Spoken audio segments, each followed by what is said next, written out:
Hello MSc final students. आज काफ़ी दिनों बाद पर अब हम वापस से शुरू कर रहे हैं। ये आपकी एमएससी फाइनल का पेपर है अपना। जो बच्चे ऑर्गेनिक स्पेशलाइजेशन कर रहे हैं उनका एक ऑर्गेनिक सिंथेसिस सेकंड या डिस्कनेक्शन करके एक पेपर होता है। उस पेपर का एक टॉपिक है use of acetylene in organic synthesis. Obviously organic synthesis में एसिटाइलिन का क्या क्या यूज रहेगा अपना, हम यहाँ पर वो पूरा देखेंगे। किस बेसिस पे देखेंगे? वही टारगेट मॉलिक्यूल एंड देन उसका डिस्कनेक्शन के बेसिस पे। तो यहाँ मेजरली हम इसका जो यूज देखेंगे वो 4 फॉर्मेट्स में देखेंगे, जिसमें formation of anion, reduction into alkene, use to form diene, formation of carbonyl compound. ये अपने 4 टॉपिक्स इसमें मेजर हम यूज करेंगे। और इन चारों टॉपिक्स के बेसिस पे अपने क्या क्या रेट्रोसिंथेसिस या एनालिसिस में कहूँ कौन कौन सी आ सकती हैं, हम वो सब भी पर्टिकुलर टॉपिक बाय टॉपिक भी सीखेंगे। आज की क्लास में हम सिर्फ फॉर्मेशन ऑफ एनायन से शुरू कर रहे हैं, आज यही सीखेंगे। फिर नेक्स्ट क्लास में अपना रिडक्शन इनटू एल्कीन आएगा। शुरू करते हैं। फॉर्मेशन ऑफ एनायन कैसे रहेगा, किसके लिए? एसिटाइलिन इन ऑर्गेनिक सिंथेसिस के यूज में।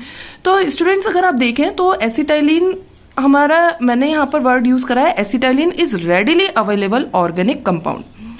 Obviously readily available organic compound है, तो हमारी अगर मैं बात करूं टारगेट मॉलिक्यूल रेट्रोसिंथेसिस में, तो हमारे लिए इसका एक बहुत ही अच्छा यूज हो सकता है। और ये एक अच्छी या बहुत ही इंपॉर्टेंट प्रॉपर्टी है एनायन के फॉर्मेशन के लिए।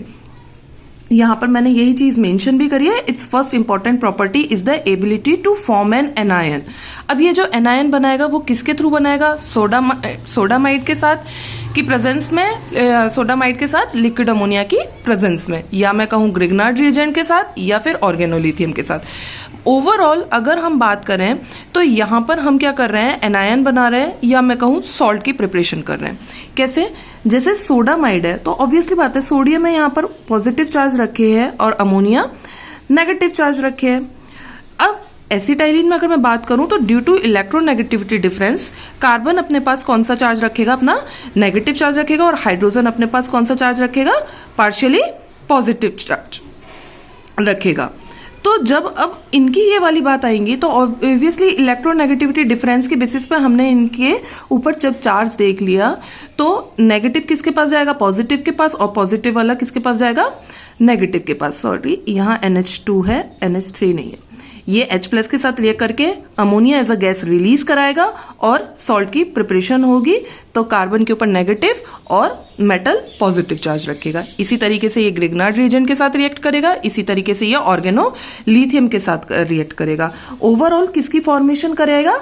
एक एनायन की फॉर्मेशन करेगा और मेटल इसके साथ जुड़ा रहेगा यहाँ पर।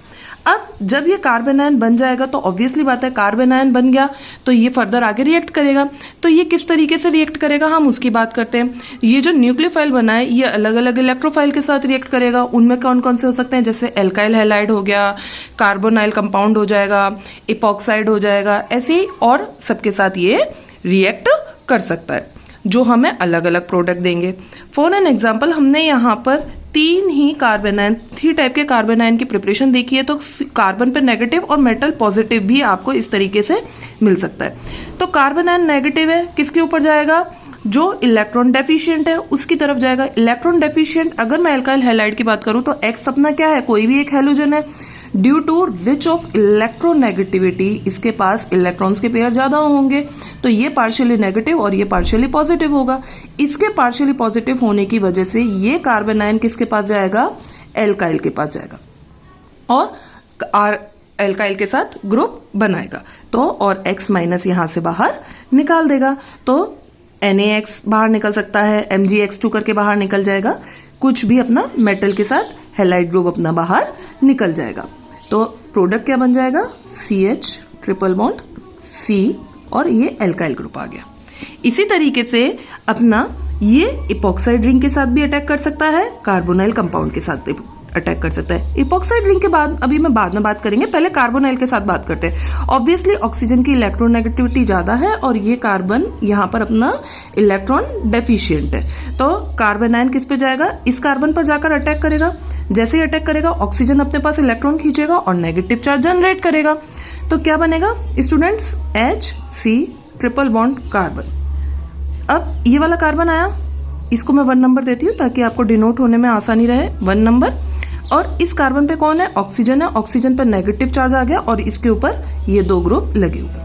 इसके साथ साथ यहाँ पर क्या होगा? वर्कअप होगा जो इसको प्रोटोनेट करेगा। तो वर्कअप में कौन हो गया? ऑब्वियसली बात है H3+ आ जाएगा, H2 होगा, वाटर अपना यहाँ पर वर्कअप कराएगा। तो यहाँ पर वर्कअप जैसे ही होगा तो ये ऑक्सीजन क्या हो जाएगा? प्रोटोनेटेड हो जाएगा और एक एल्कोहल की जनरेशन करा देगा। और सिंपल था यहाँ पर। अब बात आती है इपॉक्साइड रिंग के साथ अटैक करने की। तो इपॉक्साइड रिंग के साथ जब ये अटैक करेगा तो मैंने यहाँ पर सब्स्टिट्यूटेड, अगर बात करूं तो सब्स्टिट्यूटेड इपॉक्साइड लिए और सिमेट्रिकल इपॉक्साइड नहीं है, अनसिमेट्रिकल इपॉक्साइड है। तो कार्बन आयन जो यहाँ पर एसिटाइलिन है, जो एक न्यूक्लियोफाइल की तरह बिहेव कर रही है, वो न्यूक्लियोफाइल कहाँ जाएगा? ऑब्वियसली बात है लेस हिंडर्ड साइड पे है, भीड़ जहां कम मिलेगी वहां पर न्यूक्लियोफाइल इजीली अटैक करेगा और रिंग ओपनिंग उसी साइड से कराएगा। तो ये इस कार्बन पर अटैक करेगा और ऑक्सीजन की रिंग ओपनिंग करा देगा। जैसे कराएगा क्या बनेगा? Hc triple bond carbon. ये कार्बन 1, देन 2 एंड देन 3। ये कार्बन 1 अपना आ गया, फिर 2 और 3। 1 नंबर से 2 नंबर वाले कार्बन पे कौन है? एल्काइल ग्रुप अटैच्ड है। और इस 2 वाले से ही अपना ऑक्सीजन ग्रुप अटैच्ड है। ऑक्सीजन पे नेगेटिव चार्ज, अगेन यहां पर वर्कअप होगा और अगेन एल्कोहल की फॉर्मेशन हो जाएगी। सिंपल था स्टूडेंट्स, है ना? ये R और ये OH। अब यहां पर देखिए, अब आपने इन तीनों सबके अंदर आपने क्या कराया? इसकी न्यूक्लियोफाइल की रिएक्शन करवाई एक इलेक्ट्रोफाइल के साथ। इलेक्ट्रोफाइल के साथ रिएक्शन होने के बावजूद भी यहां पर आप देखिए एसिटाइलिन ग्रुप के पास प्रोटॉन है अभी भी, तो ये फर्दर एसिटाइलिन क्या करेगा? कार्बन आयन की फर्दर आगे रिएक्शन करा सकता है, फिर से ये न्यूक्लियोफाइल बन सकता है और फिर से ये अपनी रिएक्शन करा सकता है और आगे फर्दर आगे प्रोडक्ट कर सकता है। तो यही चीज मैंने यहाँ पर भी मेंशन करी है, these product have acetylene proton. Obviously बात है ये रहे प्रोटोन अपने यहाँ पर इन सबके साथ, है ना? They can react again with base and electrophile, further reaction कर जाएंगे ये, और ऐसे ही रिएक्शन अपने अब एक बार और करवा के देख सकते हैं अपन। तो इसी तरीके से यहाँ पर हमने इस फर्स्ट पॉइंट में हमने क्या सीखा है कि जो एनायन की फॉर्मेशन होगी उसके थ्रू रिएक्शन कैसे हो सकती है। अब इसको हम अप्लाई करते हैं अपनी डिस्कनेक्शन में, यानी कि ऑर्गेनिक सिंथेसिस सेकंड में अप्लाई करते हैं। तो वो अपना किस तरीके से होगा वो मैंने आपको यहाँ पर एक टारगेट मॉलिक्यूल दिया है, एसिटाइलिन लगा हुआ है यहाँ पर, तो हमने सीखा हुआ है। तो यहाँ पर हमें पता ही है कि सबसे पहले हमें क्या ब्रेक करना है, कौन सा बॉन्ड क्लीव करना है? एसिटाइलिन वाला बॉन्ड क्लीव करना है। तो ये वाला बॉन्ड ब्रेक होगा। जैसे बॉन्ड ब्रेक होगा तो ऑब्वियसली बात है एसिटाइलिन में कार्बन आयन बन रहा था, ये कार्बन कैसा है? अपना sp हाइब्रिडाइज्ड है, तो इलेक्ट्रोनेगेटिविटी ज्यादा है तो नेगेटिव चार्ज रखेगा, और ये कार्बन को अपना कौन सा रखेगा? पॉजिटिव चार्ज रखेगा। ऑक्सीजन क्या है? इलेक्ट्रोनेगेटिव है, तो ये नेगेटिव चार्ज रखेगा, तो ये कार्बन अपना पॉजिटिव चार्ज रखेगा। ओवरऑल अपना क्या आ रहा है? इस कार्बन पर पॉजिटिव चार्ज आ रहा है, लेटेंट ऑफ पोलैरिटी फॉलो हो रही है। तो यहां पर क्या हुआ? ये OH आया और इस पर आ गया पॉजिटिव चार्ज। साथ में यहां पर क्या हुआ? ये अपना न्यूक्लियोफाइल एसिटाइलिन का हमको मिल गया। इसका सीधी बात है सिंथेटिक इक्विवेलेंट, सिंथोन का इक्विवेलेंट क्या बनेगा? CH ट्रिपल बॉन्ड CH, ये बन जाएगा। अब इसके लिए बात आती है तो हमें यहाँ पर प्रोटोनेशन करवाने की जरूरत नहीं पड़ेगी। ऑक्सीजन के पास लोन पेयर है, ये इलेक्ट्रॉन डेफिशिएंट कार्बन है, ये अपने लोन पेयर जैसे ही डोनेट करेगा और यहाँ से ये H+ निकलेगा जो इस सिंथोन को इक्विवेलेंट कर रहा होगा और यहाँ कार्बोनाइल की फॉर्मेशन करा रहा होगा। सिंपल है।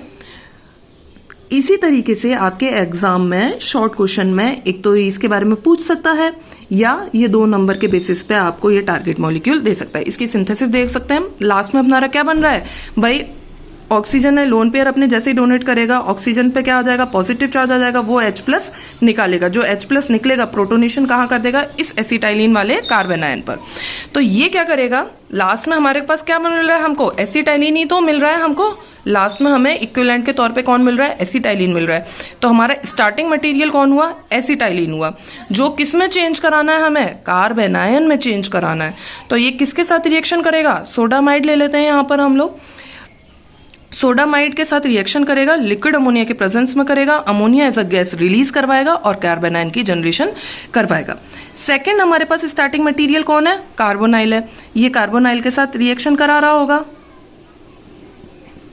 ऑब्वियसली बात है, ये वाला कार्बन कैसा है? इलेक्ट्रॉन डेफिशिएंट है। न्यूक्लियोफाइल जाएगा, इस कार्बन पर अटैक करेगा, ऑक्सीजन अपने पास इलेक्ट्रॉन ले लेगा। जैसे ही इलेक्ट्रॉन लेगा क्या बनेगा? कार्बन। अब ये देखिए स्टूडेंट्स, ये 1 नंबर है, ये 2 और ये 3, 3 कार्बन है। 1 2 और ये 3। 1 नंबर पे अपना एक और कार्बन अटैच्ड है, इस वाले 1 नंबर वाले कार्बन पे ये वाला कार्बन ग्रुप अपना अटैच्ड है, तो ये हमने CH3 अटैच कर मान लिया। ठीक है, ये भी CH3 था। इस 1 नंबर वाले कार्बन पे एक ऑक्सीजन भी था जो नेगेटिवली चार्ज आ गया। सोडियम था, वो अपना प्रोटोनेट हो गया। सोडियम इसको क्या करेगा? सॉल्ट की फॉर्मेशन करेगा। यहां पर ये हुआ और ये अपना CH2 ले लीजिए इसको। ठीक है, अब यहां पर क्या होगा? वर्कअप हो जाएगा और वर्कअप करके ये आपको क्या कर देगा? टारगेट मॉलिक्यूल बनाकर दे देगा। तो आपका ओवरऑल जो टारगेट मॉलिक्यूल है वो आपको मिल जाएगा। यहां पर सिंपल थी, हमें टारगेट मॉलिक्यूल मिल चुका है। फॉर्मेशन ऑफ एनायन जो हमने एसिटाइलिन के थ्रू देखा है वो हमें यहाँ पर फर्स्ट अपना पॉइंट हो चुका है। सिंपल स्टेप्स थी। अगर आप लोगों को कोई दिक्कत हो तो प्लीज कमेंट करना, पूछिएगा मेरे से। अगला जो अपना टॉपिक है मैं कोशिश करूंगी 1-2 दिन में आपको अपलोड कराने की, है ना। मैं बनाऊंगी जल्दी लेक्चर और जल्दी अपलोड करूंगी। रिडक्शन इन एल्कीन, तो हमारी इसके अंदर यही एक सिंथेसिस थी, काफ़ी है। इससे आप काफ़ी कुछ सीख सकते हैं। मेनली क्या ध्यान रखना है? एनायन की फॉर्मेशन करनी है और इलेक्ट्रॉन डेफिशिएंट साइट पर उस एनायन को अटैक करवाना है। ठीक है, अगर आपको लेक्चर समझ में आया हो तो please like, comment and subscribe my channel. Thank you to all.